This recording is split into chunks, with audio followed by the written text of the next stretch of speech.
Appraisal of REO and foreclosure properties, Chapter 1, Default and Foreclosures, page 1. Course overview. Course overview. We encourage our customers to visit our facts section for further information regarding your educational experience. This section features step-by-step tutorials that were designed with you in mind. Please note, upon completion of the final exam, you will need to advance to the survey page and complete the survey. Once that is done, the course will be marked as complete in our system and credit may be issued. Read-along audio is now available. To review the functionality, please watch this quick video here. Course description. This course provides a greater understanding of the lending and foreclosure processes leading to properties becoming real estate owned, REO, and the roles and responsibilities of valuation professionals in this process. Included is the development of the traditional approaches for residential appraisals, with a special emphasis on the unique challenges associated with REO and foreclosure properties, from accepting the assignment to delivering the final report. Examination of an appropriate scope of work for an REO appraisal is discussed and explained, with special attention to the differences between traditional mortgage appraisal assignments and foreclosure assignments. Special attention is paid to clearly identifying the definition of value as well as assignment conditions and requirements from clients and intended users such as Fannie Mae and HUD/FHA. We will cover the concepts of cost to repair and cost to cure, along with data sources to support cost estimates, as well as investor incentive, risk demand, estimates extracted from the market. Course learning objectives. Identify and differentiate between default and foreclosure. Explain common reasons for mortgage default. Explain an appraiser's role in mortgage lending and the opportunities for appraisal business in REO appraisal. Summarize the role of instruments in the foreclosure process. Identify and understand different loan workout solutions. Differentiate between the types of foreclosure. Explain the advantages and disadvantages of each type of foreclosure. Identify the importance of risk in mortgages and investments. Explain the significance of the scope of work rule in REO appraisal assignments. Summarize the use of extraordinary assumptions and hypothetical conditions, and their associated reporting requirements. Identify safety issues related to REO property appraisal inspection. Explain the importance of providing repair costs in REO appraisals. Distinguish between curable and incurable repair items. Explain buyer and seller motivations. Summarize the importance of entrepreneurial incentive in valuing REO properties. Summarize different requirements for REO appraisals for different clients, including Fannie Mae. List differences between HUD REO appraisals and HUD origination appraisals. Identify the REO supplemental addendum. Summarize requirements related to property inspection for REO appraisal assignments. Identify criteria for selecting comparable sales in REO appraisal assignments. Identify solutions to reporting problems, including the use of disclosures and disclaimers. Note, if you're licensed in multiple states and need credit for this class in more than one state, add the additional state certificates to your enrollment before you go any further in the course. Click on the Add Additional State Certificates link on your dashboard, then follow the process for selecting the states you need. The system will ensure you're enrolled in a version of the course that meets all those states' requirements. End of page.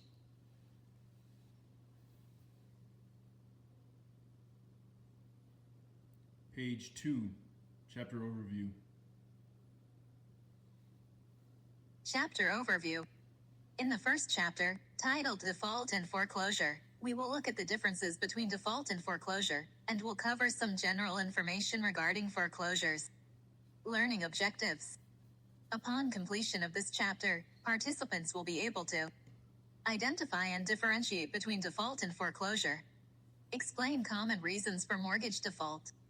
Explain an appraiser's role in mortgage lending and the opportunities for appraisal business in REO appraisal. End of page. Page 3, Meet the Course Author. Meet the course author. This course was authored by Daniel A. Bradley, SRA. Dan is a state-certified general appraiser in Pennsylvania, holds an SRA designation from the Appraisal Institute, and is currently on the FHA appraiser roster. He also holds a CDEI, Certified Distance Education Instructor, designation from the International Distance Education Certification Center, IDECC, and is an AQB certified USPAP instructor. He has been authoring and instructing real estate and appraisal courses for over 30 years. From 2004 to 2013, Dan was a member of the Pennsylvania State Board of Certified Real Estate Appraisers. His board service included 5 years as vice chairman and 3 years as chairman. He has also served as a contracted expert witness appraisal reviewer for the Pennsylvania Department of State. The author wishes to acknowledge the contributions of Andrew Lyrer, a certified general appraiser in Ohio, who originally developed a live classroom course on this topic for McKissick in the early 2000s. End of page.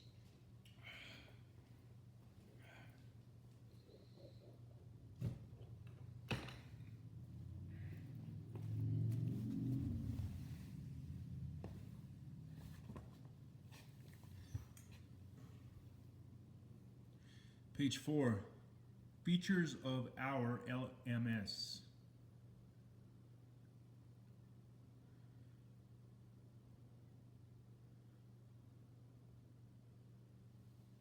Features of our LMS. Before we begin, let's cover some of the features of our learning management system that appear on your course screen. At the top of your screen, to the right of the McKissick logo, there is a toolbar with clickable links labeled Email Instructor, Documents, Help, and Close. Immediately below Close on the green toolbar, you will see Notes. If you have any questions related to the course content, click on Email Instructor and you will be able to type in a question that will go to the course instructor. The Documents tab can be used to access/download any necessary course materials. If there are handouts, charts, graphs, etc. used in this course, that is where to find them. There will also be links to the handouts within the course material itself. Click on Help if you are experiencing technical issues. For example, the course pages aren't loading properly, you're not seeing the screen properly, or you're having trouble viewing videos, etc. Please do not use this to send questions to the instructor. The instructor is not notified of help inquiries. Click on Close to exit the course and return to your student account. Clicking on Notes will open up a new window that you can use to take notes, just as you would take notes in a live classroom. The notes are retained even after you complete the course. You will be able to access them through your student account.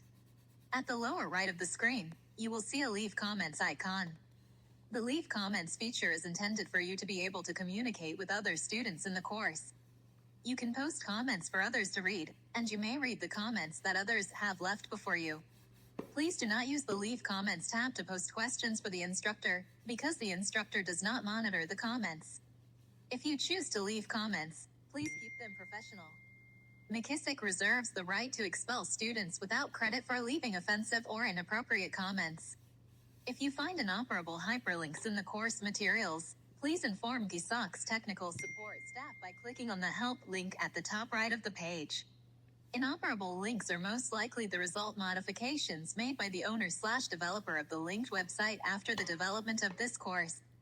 Please do not use the Leave a Comment link at the bottom of the page to report broken or inoperable links, or to communicate with the instructor. The course instructor does not monitor these comments. End of page.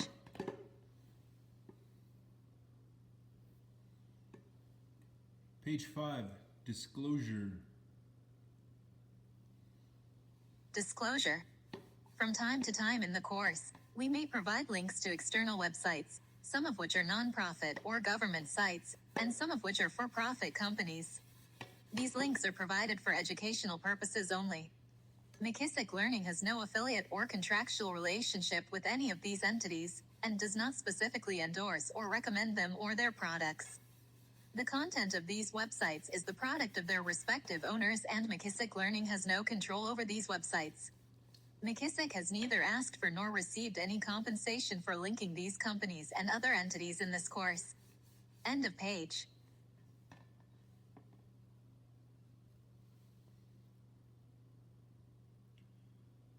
Page 6, default. Default. Default is the failure to perform some specific part of an agreement that includes a mortgage, trust deed, or land contract. Default is usually, but not always, The result of the borrower not making payments as scheduled. Default can lead to foreclosure. Prior to foreclosure, there must be default. A lender cannot begin the foreclosure process if the borrower continues to perform under the terms of the contract. The terms default and foreclosure are not synonymous. Default does not automatically result in foreclosure. The foreclosure process may start as a result of a default, but may later be stopped by the borrower becoming current on the terms of the contract. Just because a borrower has defaulted on the loan does not mean that foreclosure is imminent. In some cases, the borrower defaults on the loan, but the lender chooses not to foreclose due to one reason or another. It is the lender's decision whether or not to initiate foreclosure proceedings once a default occurs, unless the lender is barred from foreclosing for one reason or another. For example, during the first year of the COVID-19 global pandemic, many borrowers suffered a reduction in income or lost their jobs entirely. Many of their mortgage loans went into default, but the federal and some state governments issued moratoriums on foreclosures, which temporarily forbade lenders from initiating foreclosure proceedings. End of page.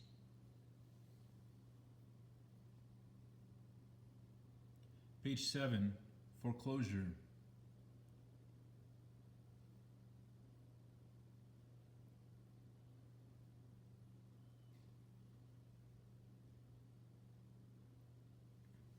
Foreclosure.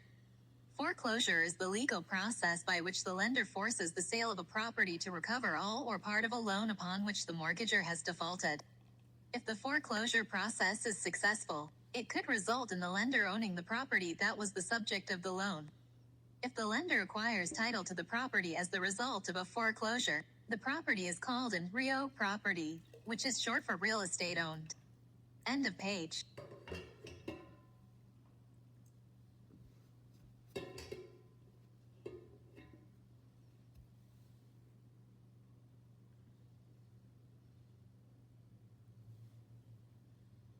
REO. REO ownership by a lender could be due to any number of reasons, such as loan default, foreclosure, abandonment, natural disasters, tax liens, etc. Regardless of the reason or process, the property is now under the control of a lender who does not necessarily want to own the property. In most cases, prior to the change in ownership, one or more professional appraisals will be required. End of page. Page 9, COVID and defaults. COVID and defaults. Prior to the COVID-19 global pandemic in 2020 to 21, U.S. foreclosures were at one of their lowest levels in recent memory, due to the strength of the economy and record low unemployment rates. In 2018, an article by Kenneth Harney titled "More Mortgages Being Paid on Time" indicated that mortgage foreclosures had reached their lowest level in 18 years. Of course, nothing good lasts forever. Everything changed, practically overnight, when the COVID-19 pandemic began and state governments began shutting down entire sectors of the economy.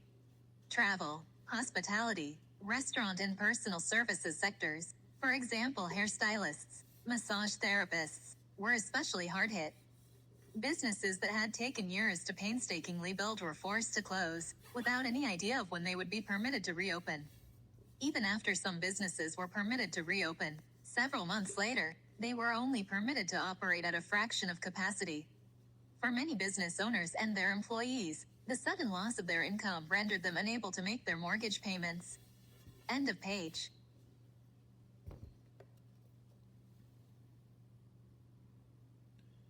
Page 10, mitigating the damage. Mitigating the damage. Several actions have been taken by government and private sector entities to try to avert economic disaster during the COVID-19 pandemic. The Federal Housing Finance Agency, FHFA, which maintains oversight of Fannie Mae and Freddie Mac, issued a forbearance period that was extended until June 30, 2021. This forbearance period has expired. We will address the issue of forbearance in greater detail in the next chapter. In June of 2021, the Consumer Financial Protection Bureau, CFPB, finalized a rule making it mandatory for loan servicers to enhance their efforts to help homeowners affected by COVID-19. The new rule was intended to ensure that borrowers get a meaningful chance to pursue loss mitigation options to avoid foreclosure. Federal law prohibits a servicer from beginning a foreclosure until the borrower is more than 120 days delinquent in their mortgage payments. FHFA also issued a moratorium on occupant evictions for properties that were previously foreclosed by Fannie Mae and Freddie Mac. Click here to download the following article, More Mortgages Being Paid on Time by Kenneth Harney, one of the leading real estate writers in the country. Please read the article and answer the following questions. When you are finished with the article, there will be a short quiz which you must pass before you can proceed in this chapter. 1. In the final quarter of 2018, the national delinquency rate on home loans hit its lowest level in years. 2. Roughly % of conventional mortgage borrowers are currently paying their mortgages on time. 3. Why is there a higher delinquency rate for FHA mortgages than conventional mortgages? 4. To what does the author of the article attribute the lower delinquency rate for conventional mortgages? 5. According to the Federal Reserve, what is the total amount of homeowner equity in the U.S.? 6. Fannie Mae has relaxed its policy on debt-to-income (DTI) ratios to allow approvals for individuals with up to _DTI. End of page. Page 11. Default early in the loan. Default early in the loan. Generally, default usually happens within the first 5 years of a loan. It is relatively rare that a borrower would default on a mortgage that is 10 years old or older, although it can and does happen. The current COVID-19 crisis may prove to be an exception, as there are anecdotal stories of borrowers with payment histories of 10 to 15 years going into default. There is insufficient data available to make that determination as of this writing. Sometimes default is the result of taking a loan at the top of a real estate market cycle with little or no down payment, or a dramatic negative shift in market values. If there is no equity built up, the borrower cannot sell the property for enough to pay off the existing debt and associated sale fees. This was a common occurrence during the housing and credit crisis of 2007 to 2009 that produced the last nationwide economic recession. As an example, a borrower purchases a house for $100,000 and gets a $97,000 mortgage, 97% LTV, for 30 years at 5%. After 2 years of making monthly payments, the outstanding mortgage balance is between $94,000 and $95,000. If local property values decline by 10%, the value of the house is now $90,000. If the borrower experiences a life event, divorce, job loss, etc., that renders them unable to make the monthly mortgage payments, they will not be able to sell the property for enough money to pay off the outstanding mortgage balance. The borrower may end up defaulting on the mortgage, which may result in foreclosure. Not always, however. In the next chapter, we will explore foreclosure alternatives, such as short sales. End of page.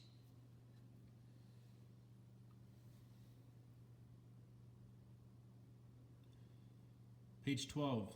Life event. Life event. Most commonly, default is the result of a life event. A life event can be illness, catastrophic injury, divorce, loss of job, a cut in pay, or major market changes such as the loss of a major employer or a natural disaster. When this course was originally written, no one could foresee a global pandemic, but that certainly qualifies as a life event. Historically, most borrowers have had little hope of recovering from life events such as a divorce, job loss, illness or injury in the near term, although long-term prospects are somewhat better. For example, if a borrower loses a high-paying job, he or she might experience several months of little or no income, which can result in default. The borrower might be able to find another good-paying job within the next year. However, in the short term, the consequences can be devastating. Many borrowers, particularly younger ones, do not have sufficient savings to withstand even a 1 to 2 month interruption in their income. Later in this course, we will examine an excerpt from a credit risk report produced by HUD that lists reasons why FHA borrowers defaulted on their loans. You will see that the most common reason why borrowers are delinquent on FHA-insured loans is a reduction in income. For example, a job loss, layoff, or a cut in pay. End of page.